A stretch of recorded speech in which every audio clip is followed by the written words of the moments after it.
10 de junho, Santa Margarida da Escócia, Rainha. Na Inglaterra, o príncipe Edgar, sobrinho de Santo Eduardo Confessor, e que deveria ter sucedido ao tio no trono por direito de herança, se este direito tão só houvesse bastado, havia se submetido primeiramente a Guilherme o Conquistador. Algum tempo após, fugiu secretamente com a irmã Margarida. O navio em que viajava foi assaltado por violenta tempestade que os lançou às costas da Escócia. Malcolm III, rei desse país, recebeu um e outra favoravelmente. Tanto mais se interessou pela desgraça quando se lembrava que estivera em situação semelhante. Com efeito, havia sido forçado a empreender a fuga após a morte do pai do Khan, que Macbeth, general de uma parte do exército, havia privado da vida e do trono.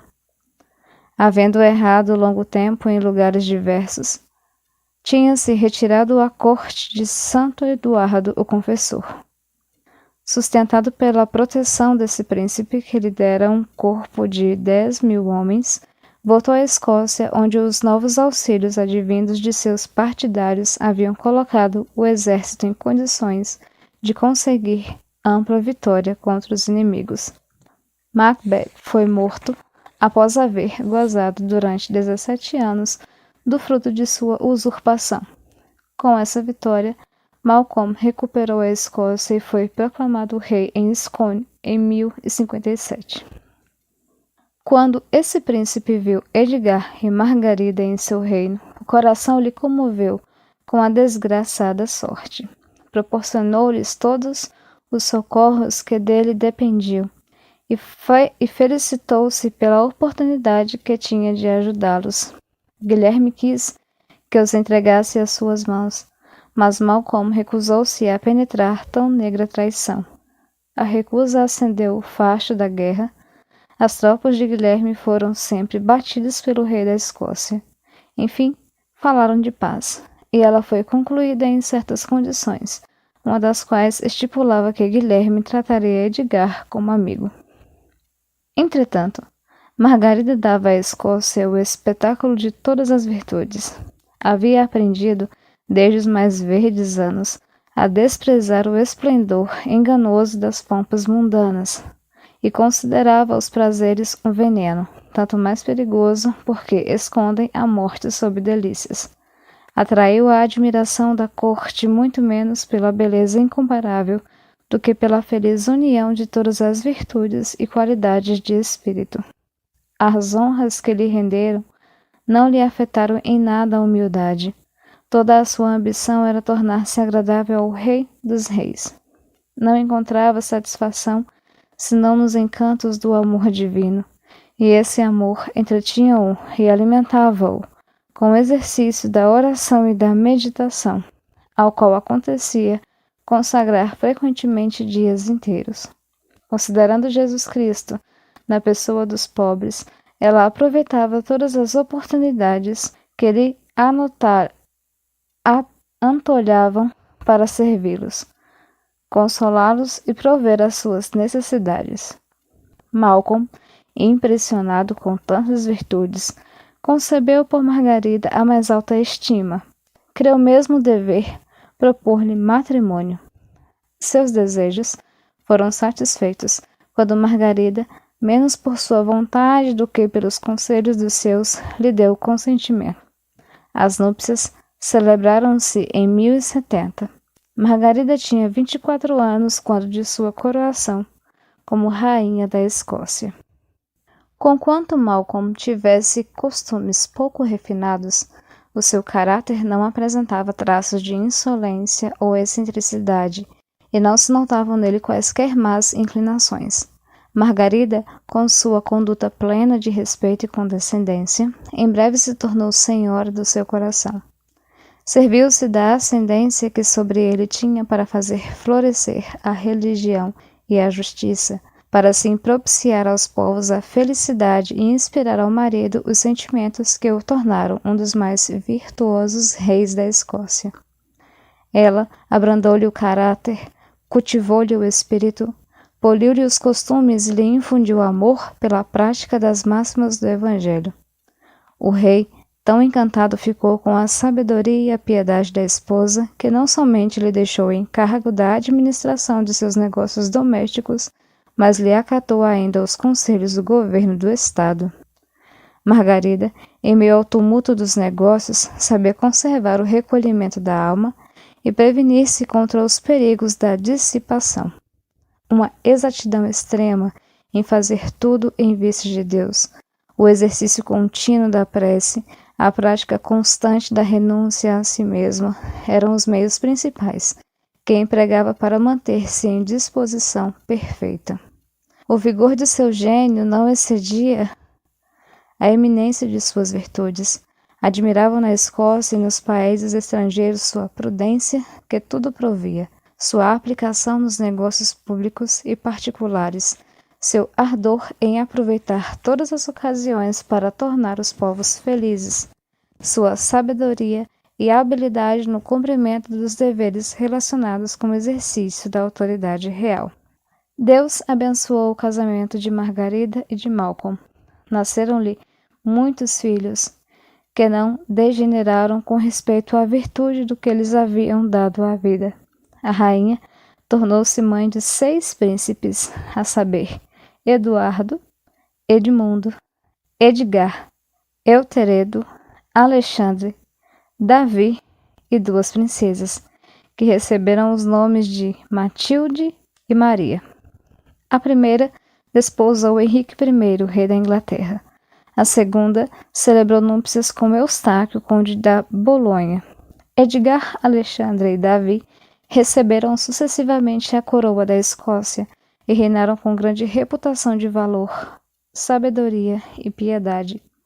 Davi distinguiu-se ainda acima dos seus 2 irmãos, e dizem dele justamente que foi o mais belo ornamento do trono escocês. Margarida constituiu-se em principal instrumento de que serviu Deus para formar os príncipes na virtude.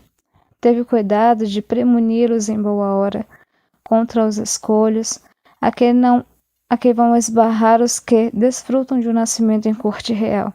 Ao mesmo tempo lhes fez ver o vazio e a insignificância das coisas humanas. Pintou-lhes a virtude com todos os encantos e lhes inspirou o horror do pecado juntamente com o amor de Deus e o temor de seus julgamentos. Os preceptores e governadores a que os entregou eram homens imbuídos de religião. Deles afastava os que não houvesse demonstrado sólida piedade.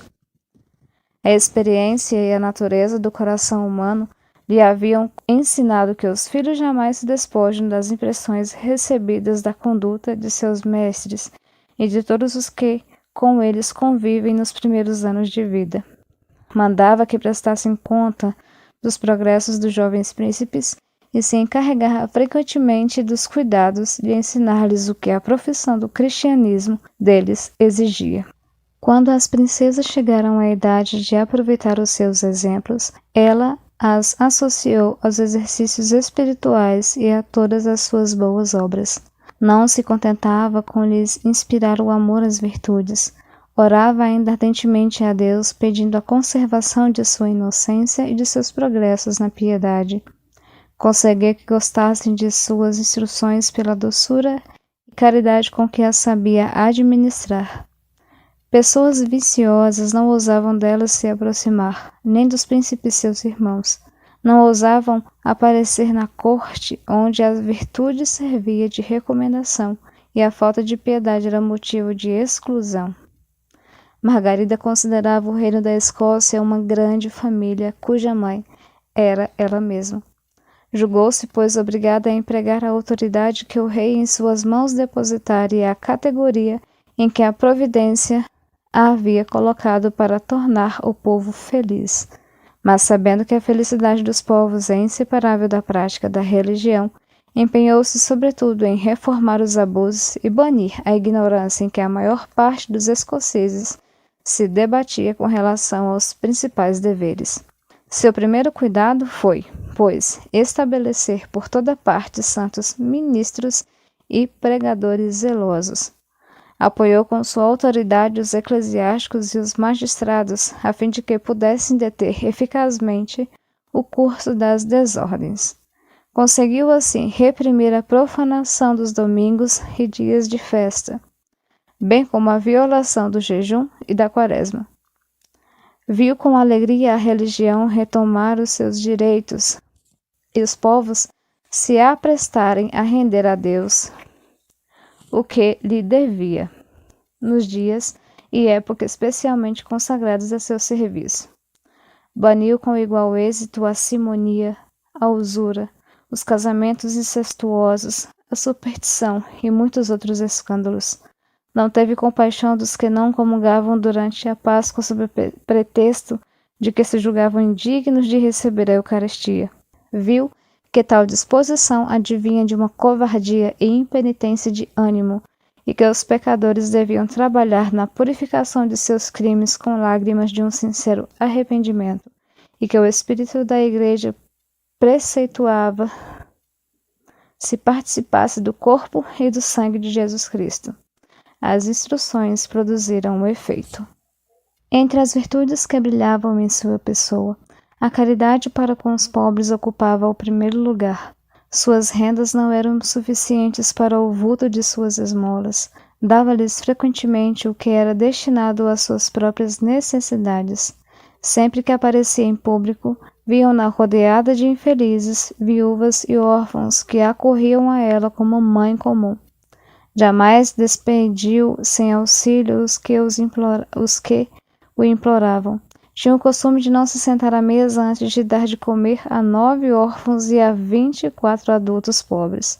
Frequentemente, sobretudo no advento e na quaresma, o rei e a rainha faziam vir à sua presença mais de 300 pobres, aos quais distribuíam com o joelho em terra alimentos semelhantes aos que lhes eram servidos à mesa.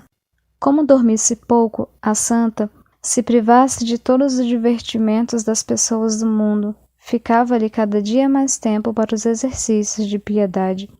Na quaresma e no advento, levantava-se à meia-noite e ia à igreja assistir às matinas. De regresso ao quarto, lavava os pés de 6 pobres que a aguardavam, após o que dava a cada um grande esmola. Repousava em seguida 1 hora ou 2. Ao despertar, voltava à capela onde ouvia 4 ou 5 missas, independentes da que se cantava no coro. Além disso, tinha horas marcadas para rezar em seu gabinete e o fazia com tanto fervor e compunção que muitas vezes a encontravam banhada em lágrimas. Ninguém guardava melhor o silêncio na igreja do que ela. Ninguém mostrava espírito mais atento à prece. Muitas vezes instava com o confessor para que ele apontasse tudo o que de repreensível havia em suas palavras e ações. Parecia-lhe que ele era muito benevolente a seu respeito. Era a sua humildade profunda que a fazia desejar reprimendas que os outros costumavam suportar com tanta impaciência. Margarida soube por uma luz interior o momento de sua morte, longo tempo antes de chegar. Pediu para falar-me em particular e fez um retrospecto geral de sua vida. Isso relata o seu confessor e biógrafo Thierry. Torrente de lágrimas que corriam dos olhos, continua ele. A cada palavra que dizia, sua compunção era tão viva que não pôde impedir-me de chorar também. De quando em vez, os suspiros e soluços nos sufocavam de tal modo que nos era impossível proferir qualquer palavra. Ela terminou por dizer-me o que segue. Adeus, porque em breve deixarei esta terra. Vós não tardareis em seguir-me. Tenho 2 favores a pedir-vos. Primeiro, que vos lembreis de minha pobre alma em vossas orações. Segundo, que assistais a meus filhos e lhes ensineis a amar e temer a Deus. Prometei atender aos meus rogos na presença de Deus, que é a única testemunha de nossa conversação. A piedosa rainha viveu ainda aproximadamente 6 meses. Durante tal tempo, raras vezes esteve em condições de levantar-se. Jamais a viram queixar-se, suportava com paciência admirável as penas que aumentavam de dia para dia. Quando Malcolm fora para a guerra, ela quisera dissuadi-lo de se colocar à testa de seu exército, e foi a primeira vez que o príncipe não lhe seguiu o conselho. Malcolm não se deixou convencer, pensando tratar-se de um excesso de ternura da rainha, que temia por sua vida, e porque sabia que a presença do soberano o anima e sustenta a coragem dos soldados. Sua morte precedeu de 4 dias a da virtuosa esposa. Margarida pareceu triste e pensativa no dia em que o rei foi morto e disse aos que a rodeavam: talvez tenha acontecido hoje uma grande desgraça à Escócia, tal como não sentiu há muito tempo. No 4º dia, suas dores haviam se acalmado um pouco e ela mandou que a conduzissem ao oratório onde recebeu o santo viático. Voltando ao quarto, recrudesceu a febre e a dor a obrigou a deitar-se. Ordenou aos capelães que recomendassem a sua alma a Deus. Ao mesmo tempo, mandou procurar uma cruz muito venerada na Escócia. Abraçou-a devotamente e com ela fez várias vezes o sinal da salvação sobre o corpo. Depois, apertando-a entre as mãos e fixando os olhos no teto, recitou o Salmo 50, além de várias outras orações. Sentindo-se morrer, redobrou de fervor e repetiu várias vezes as palavras: Senhor Jesus, que por vossa morte destes vida ao mundo, livrai-me de todo mal. Enfim, a alma se lhe libertou dos liames ao corpo em 16 de novembro de 1093, quando tinha 47 anos de idade. Foi canonizada em 1251 por Inocêncio IV. Em 1693, Inocêncio XII fixou sua festa no dia 10 de junho. A vida foi escrita pouco após sua morte por Thierry, seu confessor. Não nos lembramos de ter visto, mesmo nos primeiros séculos da Igreja, vida mais edificante do que a da Rainha da Escócia. Santa Margarida da Escócia, rogai por nós. Também hoje comemora-se São Landerico, Santa Olívia, São Máximo, Santo Evremundo e São Bárdo.